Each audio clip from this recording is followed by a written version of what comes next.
Well, welcome back, everybody. Chris with Modified Independence. This is 7 Minutes for Seniors. This is our fourth segment with Dr. Nields. This is traditionally our shortest segment. Okay. I'm not going to lie. All right. Because we're still not talking about seniors. We talked about seniors a little bit. Now we're still talking about you and your 9 kids and gardens and everything like that. So fourth segment, still about hobbies, fun stuff. Beer, liquor, wine, or water? Water. Water? Yeah, cutting down the beer. Okay. But I like beer. I like mixed drinks. So, okay. Yeah. But, it's toxic. I love asking a doctor, how many drinks a week do you have? So they teach you in medical school, it's an old joke, how do you know if your patient has a drinking problem? And the answer is if they drink more than you do. I got asked 3 times about my alcohol consumption at the VA the other day. Okay, yeah. They were just checking. Yeah.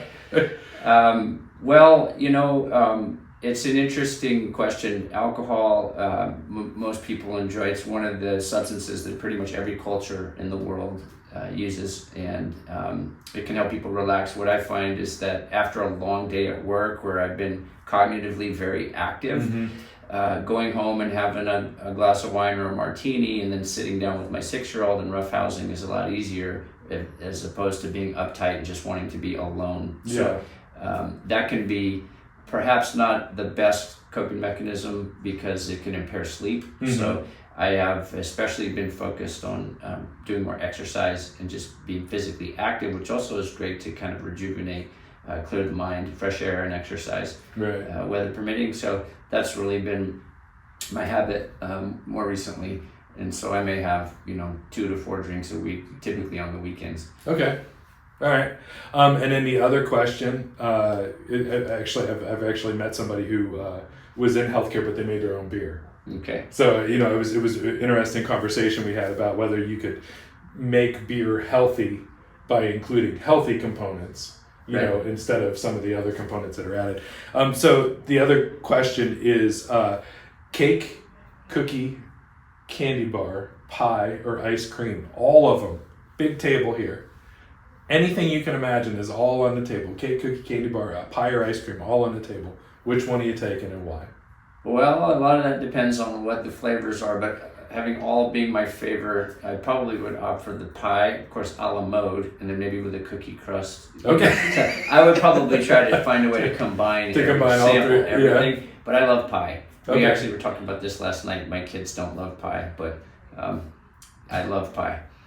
I remember my daughter, we were at a family function at some point, and she says in front of everybody that she's never eaten pie before. And she was like, 14 or 15 years old, and she spits this out in front of the entire family, like, I've never had pie before. And it caused this huge uproar, like, how dare you not feed your child pie?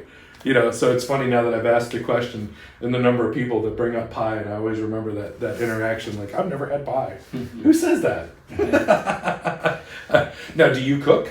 Not so much. I don't mind cooking, just time-wise, and my wife is an excellent cook. So okay. I help her out with things.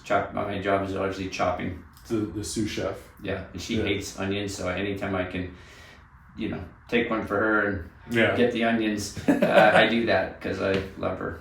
So you're the person who can give stitches. Shouldn't she do the chopping? That way, if something emergency has to happen, you don't have to go anywhere. You can just stitch her up. Because you can't stitch yourself, right? Right. Well, you could. But fortunately, I took a great cooking class on a Publix Chef Tony, if anybody remembers him. Chef Tony, yeah. Yeah, he taught me some cutting skills. Yeah, hide the fingers. Hide the fingers. So we've been fortunate, and thankfully I'm never in that much of a hurry with a knife. So I have cut myself before, I think as a kid working in kitchens and things. Oh, yeah. Yeah, summer jobs and that, so I'm pretty careful. I remember I caught a falling knife one time. Oof. Trying to cut the eye in a pumpkin, and then the point went in, and then the whole thing bent, and it sprung back out, and it's helicoptering through the air, and I could still see it, and I reached out to grab it, and it went right across my palm. Ouch. Yeah. Yeah. Like, don't catch a falling knife. Right. Like, who knew? Right. Like, that's wonderful advice. Yeah. Don't catch a falling knife. Yep. I mean, we can cut this segment. Sure. We good? All right. This has been our fourth segment of 7 Minutes for Seniors. Hope you guys are enjoying Go back and check out the other segments. If you have questions, feel free to reach out to me or Dr. Nields. Otherwise, we will see you tomorrow for our 5th and final segment. Have a good day.